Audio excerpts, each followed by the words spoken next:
학창 시절에 연초가 되면은 학급에 임원을 뽑죠.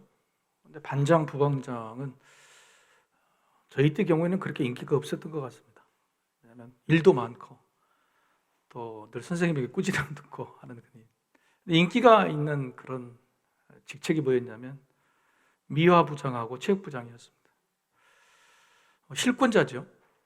미화부장의 눈밖에 나면은 또 화장실 청소 그러면 끝나는 거예요. 체육 시간에도 저는 축구를 하고 싶은데 체육부장과 친한 사람들이 축구를 하고 나머지는 체조를 한다거나 농구를 한다거나 이렇게 됐죠. 미화부장, 체육부장의 감투, 완장, 또 그 이름표가 참 크게 느껴졌을 그런 어린 시절이었습니다. 사람은 완장을 차고 또 이름표를 새로 붙이게 되면 거기에 걸맞는 또 일을 하기 위해서 노력하고 있습니다. 이걸 바로 라벨 효과, 네덜란드 말로 네테르 효과. 우리는 어렸을 때부터 이걸 일본 말로 나테르 효과, 네테르 효과 이렇게 들었죠. 우리나라 경어에도 비슷한 말이 있습니다. 자리가 사람을 만든다는 말이죠. 사람이 자리나 직급에 따라서 열심히 노력하죠. 변하려고. 라벨의 쉬운 표현은 이름표입니다. 그러니까 이름을 뭘로 다루냐 참 중요하다는 겁니다. 하나님께서도 삶이 달라져야 될 때, 또 믿음이 달라져야 될 때, 아니 그 사람 자체가 달라져야 될 때 이름을 바꾸어 주셨습니다. 대표적인 사람을 구약에 한 명, 신약에 한 명 들자면 구약에는 아브라함이 아브라함으로 변하게 된 겁니다. 신약의 대표자는 시몬이 베드로로 변하게 된 거죠. 그런데 사실 이 두 사람은 이름이 바꾸어진 다음에 이름에 걸맞는 노력을 했고 삶을 살았느냐? 아닐 것 같습니다. 아브라함이 아브라함으로 바뀌게 된 다음에 하나님께서 그에게 그렇게 영원하던 아들을 허락한다고 했습니다. 99세의 아브라함이 이 말을 하나님의 말씀을 듣고 비웃었다. 아내와 비웃었다고 합니다. 이름이 바뀌어도 믿음이 나아진 것이 없는 거죠. 베드로도 마찬가지입니다. 시몬에서 베드로로 이름이 바뀐 것은 예수님을 만난 첫 순간부터입니다. 그런데 3년 내내 예수님이 베드로를 부르는 이름은 대부분 시몬이었습니다. 베드로라고 칭하는 것은 거의 없었죠. 마지막 순간까지도 예수님은 시몬아, 요한의 아들 시몬아라고 부르셨죠. 이름을 바꿔주시고도 아마 아직 그 이름에 걸맞는 그런 사람이 안 돼서 그런지 모르겠습니다. 즉 이름이 바뀌어서 믿음이 좋아진 것도 아니고 이름이 바뀌었다고 이름값을 하는 것은 아니라는 겁니다. 하지만 분명한 것은 이름을 바꿔주신 하나님의 뜻, 예수님의 뜻은 분명히 드러나 있다는 겁니다. 아브라함을 아브라함으로 바꿔주신 이유, 여러 민족의 조상이 되라. 네가 믿음의 조상이 되는 것이다. 그렇게 되었으면 좋겠다. 베드로는 교회를 세울 반석이 되라는 겁니다. 반석이 되라. 이렇게 멋진 삶, 이름에 걸맞는 삶을 살기를 바라시며 또 믿어주시면서 붙여주신 이름, 믿겠다고 하시는 겁니다. 하나님은 우리에게 무슨 이름을 붙여주셨을까요? 예수님은 예수 믿고 난 후에 우리에게 어떤 라벨, 이름표를 달아주셨을까요? 아니 우리는 지금 세상을 살면서 어떤 이름표를 내어놓습니까? 어떤 명함을 내어놓습니까? 나의 이름, 나의 라벨에 대해서 여러분은 만족하고 계십니까? 이런 말씀을 드리는 것은 본문에 등장하는 한 사람, 어떤 사람의 이름 이야기를 하려는 겁니다. 그의 이름은 무비보셋입니다. 그는 다윗의 친구 요나단의 아들이요 초대 왕이었던 사울 왕의 손자였습니다. 사울과 요나단이 전쟁에 져서 함께 죽게 됐죠. 가문이 왕조가 몰락하게 된 겁니다. 그때 무비보셋의 나이 겨우 5살. 유모가 이 소식을 듣고 놀라 붙들고 도망치다가 넘어져서 양발을 못 쓰는 그런 다리를 절뚝거리는 신세. 그것도 로드발이라는 이름도 잘 알 수 없는, 아직 어디인지도 잘 확인되지 않는 그런 작은 동네에 숨어 지내며 살게 됩니다. 그가 이 역사의 전면에 등장하는 것은 다윗 왕이 그를 불렀기 때문입니다. 사울의 집에 아직 남은 자가 있느냐? 있다면 내가 그에게 은총을 베풀리라. 그의 비참하고 불행한 인생에 빛이 비쳤습니다. 무비보셋의 삶은요, 그의 이름의 변화에서 잘 알 수 있습니다. 원래 그의 이름은 무리바알입니다. 역대기에 보면은 각 지파의 족보가 나오는데 사울 지파, 베냐민 지파의 족보에 바로 오늘 무비보셋의 이름이 무리바알이라고 기록이 되어 있죠. 여러분 혹시 족보의 이름과 쓰는 이름이 다르신 분이 있죠? 그죠? 저도 그렇습니다. 근데 족보에 있는 이름이 공식적인 이름 무리바알. 무리바알의 뜻은 뭐냐면 바알과 싸우는 영웅입니다. 바알은 우상의 대표적인 대상이죠. 바알신. 그러니까 우상과 싸우는 영웅이 되라라고 이렇게 부모가 지어준 거죠. 그런데 그 이름값을 하기도 전에 고아가 됐고 장애인이 되고 말았으니 여러분 이런 경우에 그의 이름이 오히려 놀림감이 되겠죠. 네가 영웅이야, 네가 영웅이야, 영웅아, 영웅아. 여러분 영웅이라고 이름 짓지 마십시오. 아니요, 영웅이라고 지면 영웅답게 살도록 우리 많이 도와주시면 좋겠어요. 여러분 우리의 이름은 뭡니까? 성도죠. 성도. 성도라는 이름, 우리에게 참 부담스러운 이름입니다. 말 그대로 거룩한 자라는 뜻이 얼마나 부담스럽겠습니까? 거룩하다는 헬라어 하기오스는요, 원래 예수님께 쓰인 말이었습니다.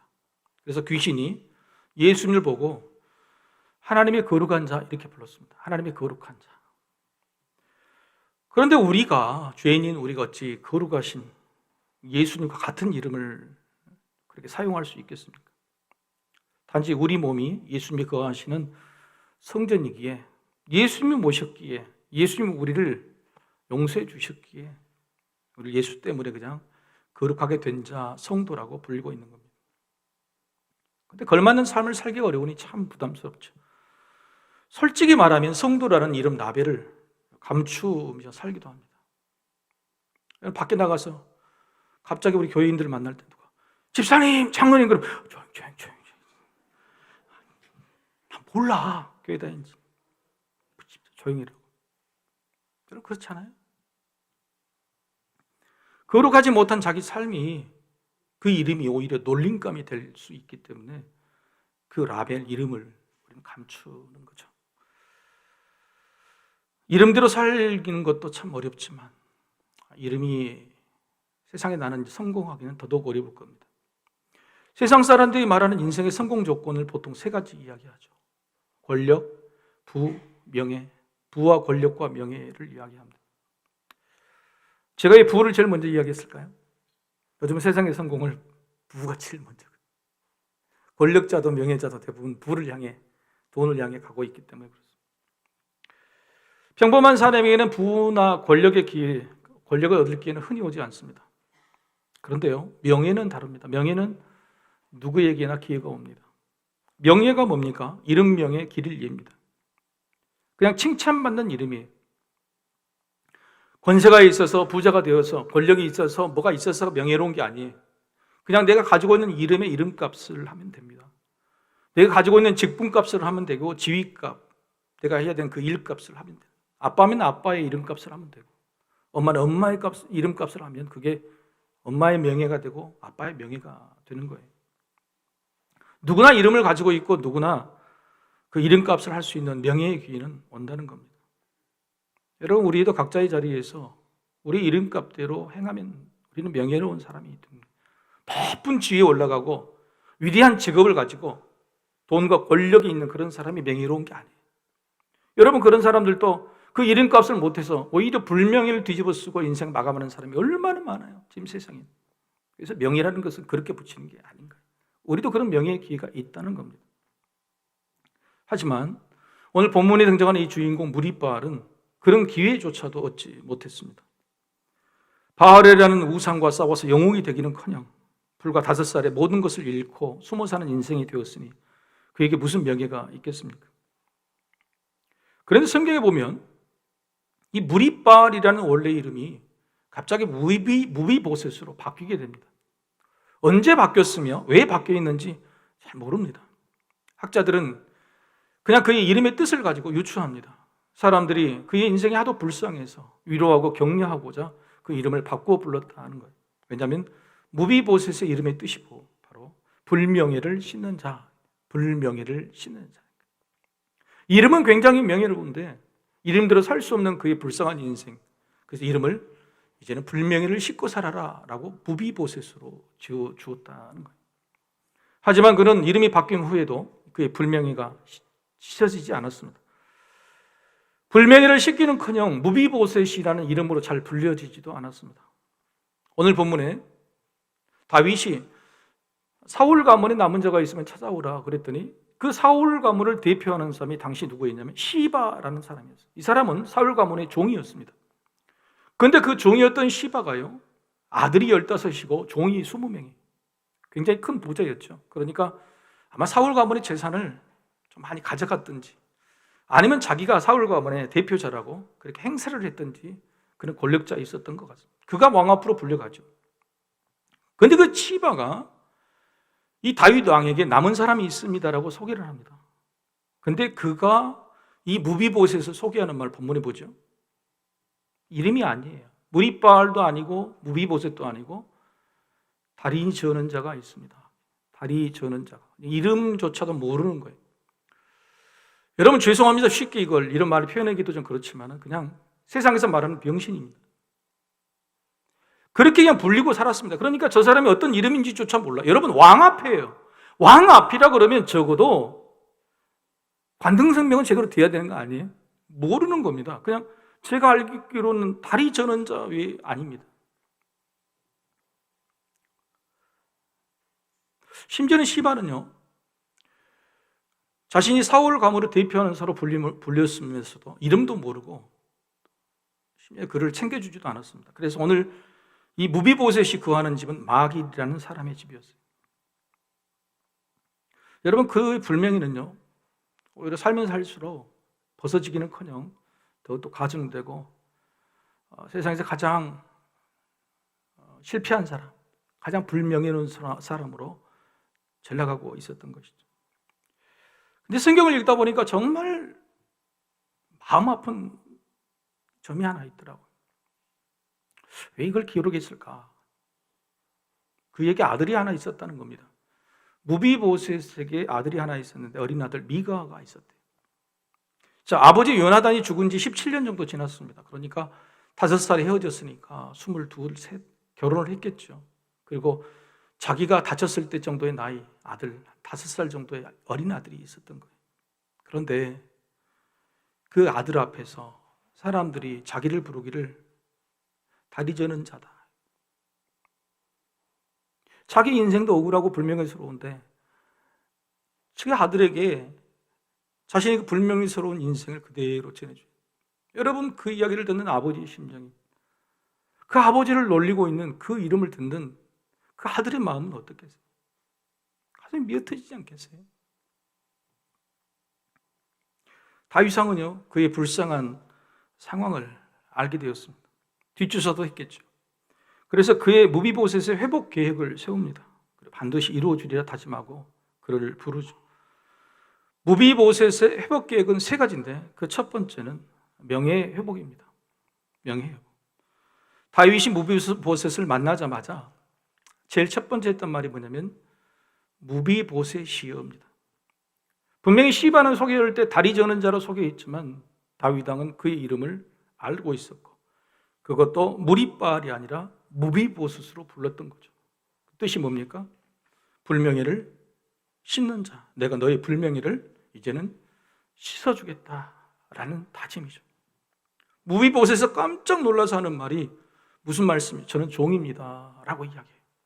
왜 종이라고 그랬을까요? 왜요? 다윗 가문과 자기 가문은 적이잖아요. 원수잖아요. 사울 가문.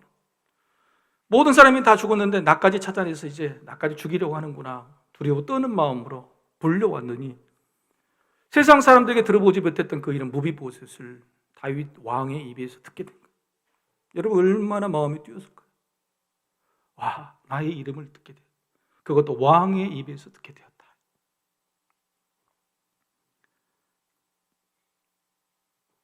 하나님이 이 땅에 예수님을 보내주신 다음 보내주시고 나서 하신 일이, 아니 그 일 자체가 뭐냐면 우리의 이름을 바꿔주신 겁니다. 우리가 죄인인데 의인이라고, 그러고 하지 못한데 거룩한 성도라고, 하나님의 자녀라고 이름을 바꿔주신 거예요.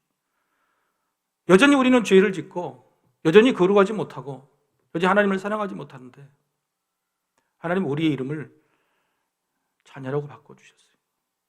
오늘 여러분에게 하나님이 오셔서 부르는 음성은 뭘까요? 자녀이기 때문에 내 아들, 내 딸이라고 부르고 계십니다. 그런데 왜 그 음성이 들리지 않느냐? 여러분, 그 음성이 들리십니까? 그것은 여러분이 그 이름으로 살지 않았기 때문에 그래요. 나는 세상의 직분, 세상의 이름표를 가지고 살았고 교회에 와서도 다른 이름표를 얻기를 원해서 그 이름표로 살았죠. 나는 하나님의 자녀라는 이름표를 내세우지도 않고 자랑스러워지도 않았죠.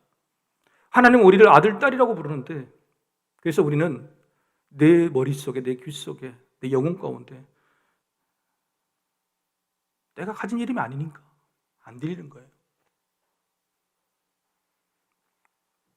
사랑하는 성도 여러분, 우리는 어떤 이름표를 가져야 하나님이 우리를 회복시켜 주실까요? 두 번째, 무비보셋의 회복 계획 두 번째는 뭐냐면 부의 회복이었습니다. 할아버지 사울의 모든 재산을 다시 무비보셋에게 돌려 주었습니다. 물론 관리자는 이 시바 종에게 맡기는 거죠. 그리고 모든 열매는 너희 너희 주인인 무비보셋에게 바치라, 그를 공개하라라고 명령합니다. 일시에 거지처럼 살던, 남의 집에 얹혀 살던 무비보셋이 할아버지의 재산을 물려받는 상속자가 됐습니다. 여러분, 온 천하 만물을 창조하신 분이 누구죠? 하나님이시죠. 세상 만물의 소유자는 누구시죠? 하나님이시죠. 그 하나님을 우리는 아버지라고 부른다면 여러분, 그 천하 만물을 누가 상속받게 됩니까? 바로 우리가 상속받는 거예요. 우리의 것이죠. 하나님이 아버지가 아니시니까, 천하 만물을 소유하신 분이 하나님이라고 믿지 않으니까 우리는 우리의 부를 우리 손으로 만들어 가려고 하는 겁니다. 잡아지지도 않는 부, 얻지도 못한 부, 그 부의 회복을 위해서 우리 헛된 방법을 쓰고 있는지 모를래요. 세상 만물을 주관하시는 분은 하나님이세요. 주신 이도 하나님이시요 가져가신 이도 하나님이세요. 그 하나님을 아버지라고 믿으면 아버지의 모든 것이 내 것이 되는, 온 천하 만물이 내 아버지의 것이다. 그렇게 이름표를 달고 사는 사람의 자존감이 얼마나 크겠어요.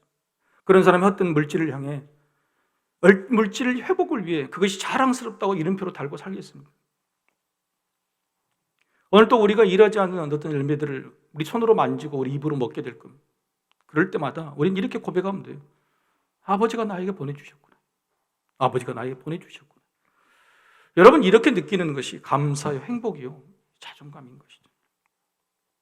여러분, 헛된 이름표가 아니라 하나님 아버지, 아들과 딸이라는 이름표를 다시기를 소망합니다.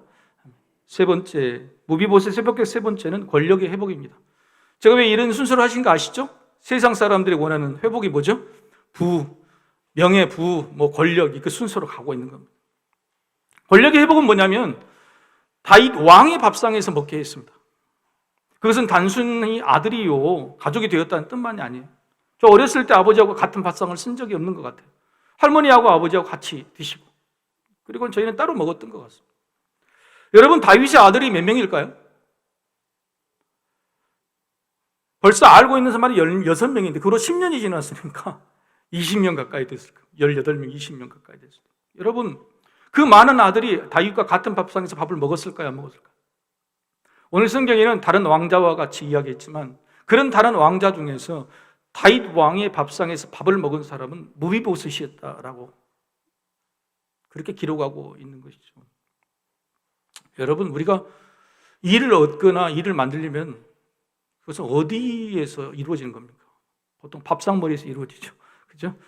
그래서 일을 얻거나 일을 만드시려면 꼭 점심 드시고 가십시오. 여러분, 이게 권력인 거예요. 이게 권세예요. 자기 아들 모두가 다 아버지와 같이 밥을 먹는 것도 아니었어요. 근데 무비보셋은 성경의 끝까지죠. 무비보셋이 다윗이 죽는 그날까지 다윗의 밥상에서 같이 밥을 먹었다. 무비보셋은 원래 왕이 될 상속자였습니다. 그렇죠? 그런데 이제 그 왕과 같은 그 자리로 자기의 권력이 회복이 되게 된 것입니다. 우리는 어떤 존재일까요? 예수님께서 이렇게 말씀하셨습니다. 마태복음 25장 34절이죠. 그때의 임금이 그 오른편에 있는 자들에게 이르시되 내 아버지께 복받을 자들이여 나와 창세로부터 너희를 위하여 예비된 나라를 상속받아. 너희는 창세로부터 하나님 아버지에게 복을 받을 자예요. 그리고 예비된 나라를 상속받을 상속자라고 하는 겁니다. 근데 왜 우리는 그런 생각을 못 할까요? 나는 창세전에 하나님이 만들어주신 이 어마어마한 이 복들을 받을 상속자라는 이 자존감이 없을까요? 방금 이 말씀, 마태복음 25장의 말씀은요, 양과 염소의 비유의 말씀이에요. 양은 사랑하는 사람, 이웃을, 염소는 사랑하지 않는 사람. 무슨 뜻입니까? 내가 사랑하며 사는 거예요. 하나님의 말씀을 실천하는, 사랑하며 사는 사람은 내가 하나님의 자녀라는 자존감, 상속자라는 자존감이 생겨나는 겁니다. 가면 갈수록. 그런데 사랑하지 않으면 있던 자존감, 상속자의 지위도 사라지는 거예요. 사랑하면 하면일수록 내가 하나님의 자녀다, 하나님 나라를 물려받을 상속자라는 자존감은 커지게 됩니다. 근데 그게 없다면, 사랑하지 않는다면 우리 염소가 되는 거고 그런 자존감이 없어지는 거예요. 이게 하나님께서 만들어주신 이치. 사도 바울은 또 이렇게 말했습니다. 디모데후서, 자기의 영적 아들, 영적 상수자인 디모데에게 이렇게 말했죠. 디모데후서 2장 12절. 참으면 또한 함께 왕노릇 할 것이요 우리가 주를 부인하면 주도 우리를 부인하실 것이다. 두 번째, 왜 하나님의 자녀라는 상속자라는 자존감으로 살지 못하는가? 그것은 참지 못하는 겁니다. 세상 힘들고 어렵기 때문에 우리 믿음으로 주를 부인하는 거예요. 내 이름표를 띠고 세상 이름표를 달고 사는 거예요. 그리스도인, 성도, 누구라는 이름표를 띠는 것이 부인하는 겁니다. 그리고 세상 이름표를 달고 사는 거예요. 심지어는 교회 와서도. 못 찾는 거죠. 참지 못하면. 참으면 왕노릇 하지만은 참지 못하면 왕노릇 못합니다. 성경에서 하나님과 예수님이 알려주신 진리는 뭐냐면 바로 그거죠.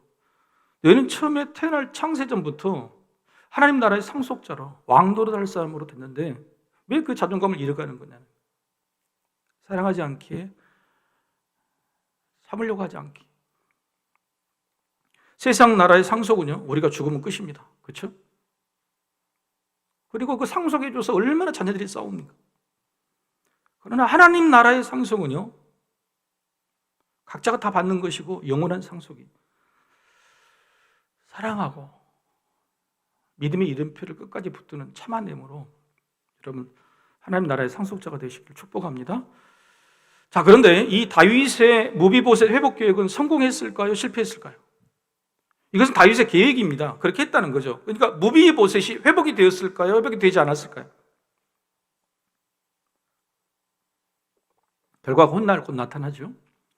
다윗 왕이 아들 압살롬의 반란으로 예루살렘에서 급히 쫓겨나갑니다. 그런데 무비보셋은 따라가지 못하고 이 예루살렘 성에 남겠죠. 왜냐하면 자기 종 시바가 자신을 배신하고 내버려두고 갔기 때문에 그래요. 여러분, 무비보셋이 남겨진 그곳에서 어떤 선택을 받았을까요? 압살롬은 아버지 다윗에 대해서 지금 억한 원한의 감정이 있습니다. 그런데 수많은 왕자 중에서 자기 혈육도 아닌 무비보셋이 아버지의 총애를 받았다. 그러면 제일 먼저 죽을 사람 누굴까요? 그렇죠, 무비보셋이죠. 더군다나 그는 적동도 아니고 사울 가문이. 오히려 무비보셋을 죽이면 다윗 압살롬의 반란이 정당성 얻게 돼요. 목숨이 백작 가운데 서 있는 무비보셋이 어떻게 버텼을까? 어떻게 살았을까? 훗날 압살롬의 난이 진압이 되고 다윗 왕이 황공을 할 때 수많은 사람들이 다윗 왕을 맞아줍니다. 바로 그때 무비보셋도 절룩거리며 나타납니다. 그 무비보셋에게 다윗이 묻자 이렇게 대답하죠. 사무엘하 19장 24절. 눈물이 나. 같이 한번 읽어봅시다. 사울의 손자 무비보셋이 내려와 왕을 맞으니 그는 왕이 떠난 날부터 평안히 돌아오는 날까지 그의 발을 맵시 내지 아니하며 그의 수염을 깎지 아니하며 옷을 빨지 아니하였더라. 다윗성에서 다윗 왕이 들어오는 그 길까지요, 높은 언덕에서 내려가야 돼요. 절뚝거리며 맞으러 가는 거예요. 자기 목숨이 백척 가운데 달렸을 때 도망치지도 못한 사람이 다윗 왕이 왔을 때 그 절름거리는 모습으로 거길 맞으러 가요. 그리고 그 몰골이 다윗 왕이 떠난 데부터 씻지도 않고 사실 먹지도 않고 꾸미지도 않았다. 아버지가, 내 아버지 되었던 다윗이 도망자 신세로 그렇게 다니는데 아들 대접을 받았던 내가 어찌 먹을 수 있으며 꾸밀 수 있겠느냐. 심지어 더 놀라운 것은요, 다윗 왕이 이 시바 종에게 속았어요. 그리고 시바가 뭐라고 그랬냐면, 무비보셋이 남겨진 것은 배신했습니다. 다윗 왕을 배신했다는 거예요. 그 말을 듣고 그러면 사울 왕의 재산은 시바 네가 차지하라고 그랬어요. 그런데 이 무비보셋 이야기를 듣고 다윗이 정말 미안해지는 거예요. 그래, 내가 다시 네 재산을 돌려주마. 그럴 때 무비보셋이 뭐라 그랬냐면, 저 그 재산 필요 없습니다. 그냥 시바에게 주십시오. 그냥 허던 들어 오십시오. 여러분, 무비보셋은요, 자신이 아들된 지위, 아들된 그 명예 하나만 지키면 자기는 다 만족이었던 거예요. 그것을 지키기 위해서 목숨까지도 내걸었던 거예요. 부 필요 없었습니다. 권세 필요 없었습니다. 자기 명예만을 지킨 거예요. 이름값. 무비보셋의 자전거 회복 교육은 완전히 성공이에요. 주님이 언젠가는 우리를 찾아오실 겁니다. 주님 만날 그때에 우리는 쩔뚝거리는 심정으로 주님 앞에 나가요. 힘들고 어려운 이 시절을 어떻게 주님을 맞으려고 준비했느냐, 어떤 이름표를 가지고 살았느냐, 부를 향해, 권력을 향해, 세상 명예의 이름표를 붙들고. 무비보셋은요, 우리가 따라갈 수 없는 정경의 그런 믿음으로, 자존감으로 회복했어요. 그런데 궁금한 게 있습니다. 다윗 왕이 왜 이렇게 무비보셋을 회복시켜줄 은총을 베푼 이유가 뭘까요? 다윗의 입으로 직접 고백합니다. 본문의 1절과 7절에 두 번이나 확인시켜준, 내가 요나단으로 말미암아. 그러니까 무비보셋의 아버지 때문에, 무비보셋의 아버지 요나단과 다윗은 절친이었습니다. 다윗이 훨씬 더 사랑했다고 그러죠. 그런데 사울왕 아버지 때문에 쫓겨나고 서로 갈라지는 신세가 됐다. 그때에 서로의 집안을 지켜주자고 약속했습니다. 그 약속을 지키는 겁니다. 그래서 정말 궁금한 게 있어요. 이것 때문에 수많은 학자들이 의심합니다. 다윗이 무비보셋의 회복 계획을, 왜냐면요, 요나단과 이런 약속을 한 지가 벌써 20년이 훨씬 지났습니다. 그렇죠? 20년도 됐죠. 그리고 그때는 쫓기고 왕이 안 됐을 때라 힘이 없었을지 모르죠. 도울 수 없었는지 모르죠. 그런데 이미 왕이 된 지가 10년이 넘었어요. 이미 다윗이 왕이 된 지가 10년이 넘었고, 그동안에 사울 가문의 많은 부하들과 사람들은 포용하고 안고 내가 너희를 용서하겠다고 말하는데, 왜 그토록 사랑했던 요나단의 아들 사울의 가문 자식 찾지 않았냔 말이에요. 10년이 지나도. 왜 이때야 찾은 걸까요? 그래서 신학자들은 이렇게 해석합니다. 다윗이 무비보셋을 볼모로 잡았다. 볼모로 잡았다. 여전히 사울 지파의 가문들이 언제 반란이 일으킬지 모르니까 그 사울 지파의 적통 무비보셋을 자기 상에 밥을 먹게 해서 하루에 3번 이상 감시했다고 말합니다. 그런데 꼭 그렇게 해석해야만 할까요? 다윗의 순수한 믿음, 그 사랑, 철저한 계획들을 가지고 우리는 어떤 동기가 있었다고 해석하면 좋을까요? 그렇습니다.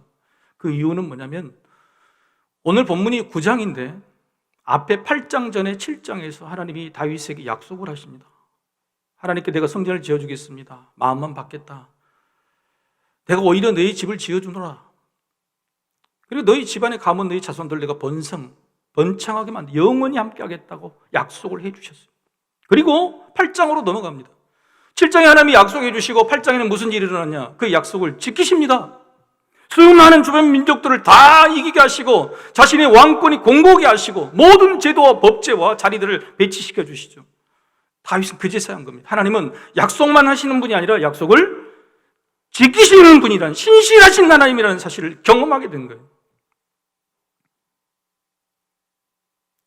사울의 집에 은총을 베풀기로 한 것은 다윗이 먼저 하나님의 은총을 입었기 때문에, 확인했기 때문입니다. 그래서 사실 오늘 본문 3절 상반절에도 다윗은 자기 은총이 아니라 이렇게 말합니다. 3절 상반절, 왕이 이르되 사울의 집에 아직도 남은 사람이 없느냐? 내가 그 사람에게 하나님의 은총을 베풀고자 하니. 사람의 은총이, 내 은총이 아니고 하나님의 은총. 다윗이 하나님의 은총, 하나님의 약속이 이루어진 실현된 은총을 경험했기 때문에. 약속을 지키신 하나님을 경험하고 나니, 여러분 사람이 그렇지 않습니까? 하나님이 약속을 지키셨다면 나도 하나님께 뭔가 약속을 했을 텐데 그 약속을 지키고 싶은 생각이 들지 않겠습니까?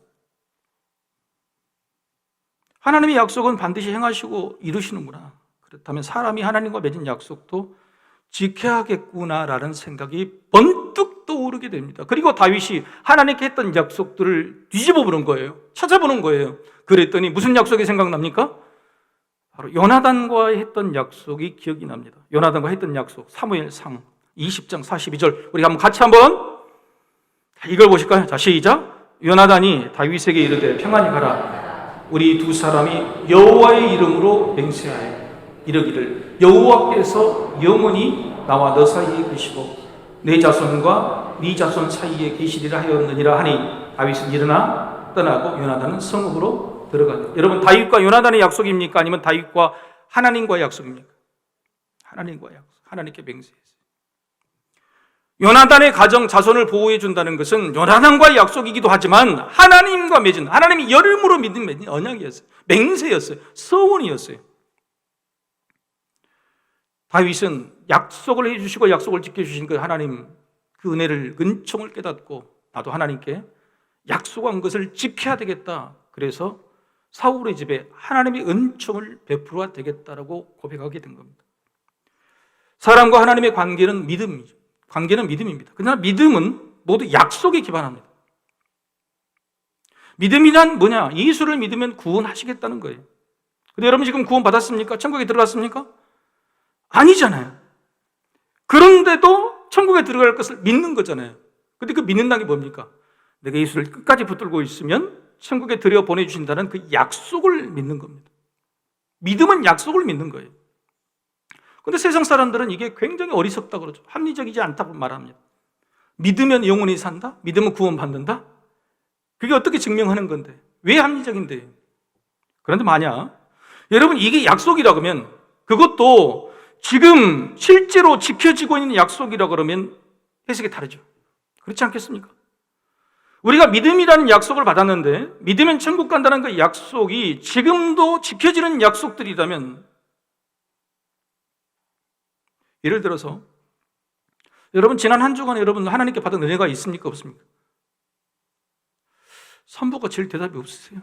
1부, 2부 때는 막 은혜를 고백하시고 막 은혜 받았다. 은혜 받으셨죠? 억지로 대답하신 건가요? 여러분 하나님께서 주신 은혜가 있다면 하나님 지금 약속을 지키고 계신 겁니까? 안 지키신 겁니까? 그렇죠? 지키고 계신 거예요. 오늘 이 시간 우리가 하나님이 주신 말씀으로 위로를 받았다면, 위로를 받고 있다면 하나님이 지금 약속을 지키고 계시고 있다는, 약속을 지키신다는 증거가 되는 거예요. 우리가 예수 믿은 다음에 때때로 평안을 누리고 때때로는 위로를 받고 때때로는 힘을 내고 때때로는 엎드려 울면서 하나님과의 교제에 감격의 기쁨이 있다면 하나님이 약속한 것을 지키고 계신다는 증거가 되는 겁니다. 그렇다면 우리를 구원하시겠다는 미래의 약속, 천국이 있다는 미래의 약속도 반드시 이루어지는 실제가 되는 것이죠. 여러분 십자가의 약속이, 십자가 보혈도 약속입니다. 예수님께서 제자들과 잡히기 전날 밤, 십자가에 달려 돌아가시 전날 밤에 제자들과 성찬식 합니다. 그럴 때 예수님이 이렇게 말씀하셨어요. 마태복음 26장 28절이죠. 이것은 죄의 사함을 얻게 하려고 많은 사람을 위하여 흘리는 바 나의 피, 곧 언약의 피니라는 거예요. 죄의 사함을 어떻게 얻냐면요, 피를 흘려야 되는 거예요. 피를 흘리는 약속이 행해져야 죄의 사함을 받게 되는 거예요. 제자들이 그렇게 성찬하면서 약속을 합니다. 이 포도주잔을 들면서 내가 약속하마. 그런데 그 약속을 지키셨습니까? 그 다음날 바로 지키셨죠. 십자가에서 주님이 그 보혈을 흘리시면서 이 보혈을 흘려야만 너희가 죄사함을 받는다는 걸 말뿐이 아니라 실제적으로 행하셨습니다. 하나님은 약속하시고 예수님 약속하시고 행하신 거예요. 예수님은 수십 많은 말씀들이 다 약속입니다. 난 너희를 이기게 하겠다. 너희와 함께 하겠다. 여러분, 예수님께서 이 땅에서 마지막에 주신 약속의 말씀도요. 마태복음 28장 20절이죠.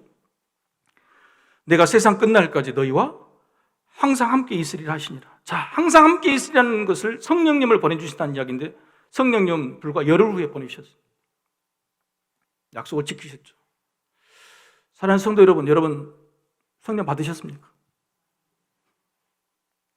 성령 받았다고 확신한다면 주님은 여러분에게 약속을 지키고 계실 거예요. 내가 너희와 함께 하겠다. 지금까지도 그 약속을 지키고 계신다면 여러분 각자를 향한 하나님의 회복 계획은 이미 세워져 있고 그 계획은 지금도 실제로 이루어져 가고 있는 것입니다. 사랑하는 성도 여러분, 하나님이 여러분의 아버지라면 아들과 딸인 여러분에게 뭘 못 해주시겠습니까? 권력이요, 부요, 명예요. 하나님은 모든 회복 계획을 가지시고 여러분을 향해 주목하고 계실 거예요. 단지 여러분이 그 이름표를 달았느냐 달지 않았느냐는 거예요. 그 이름표를 달고 살 때에 바로 그 회복시켜준 회복 계획이 이루어지는 것이지, 그 이름표를 달지 않으려고 할 때에, 그게 나에게 자랑스럽지 않을 때에 그 회복 계획은 나의 것이 아닌 거예요. 이제 우리가 지켜야 될 약속은 분명합니다. 하나님의 약속은 현실적으로 이루어지고 있기 때문에 우리가 지켜야 할 약속은 오직 믿음이에요. 하나님의 약속, 예수님의 약속을 의심 없이 믿겠다는 믿음. 나를 향한 하나님의 회복 계획은 지금도 진행되고 있다는 사실을 의심 없이 믿는 믿음. 하나님은 바로 그것을 요구하시죠. 믿음이라는 명예, 믿음이라는 이름표. 그래서 여전히 변함없는 하나님의 자녀라는 그 이름표를 자랑스럽게 다는 여러분을 보고 싶어 하시는 거죠. 단지 우리가 행할 것이 있다면 기억하십시오. 예수의 말씀처럼 사랑하십시오. 그리고 끝까지 참으십시오. 그리고 행여 하나님의 이름으로, 주님의 이름으로 사람과 약속한 게 있다면, 교회와 약속한 것이 있다면 그것을 지키십시오. 하나님이 지키신 약속, 우리도 그 약속을 지켜드릴 때 무비보셋에 임한 그 복과 회복이 바로 우리들의 것이 될 줄로 믿습니다. 우리 다 같이 일어나셔서 우리 하나님을 찬양합시다.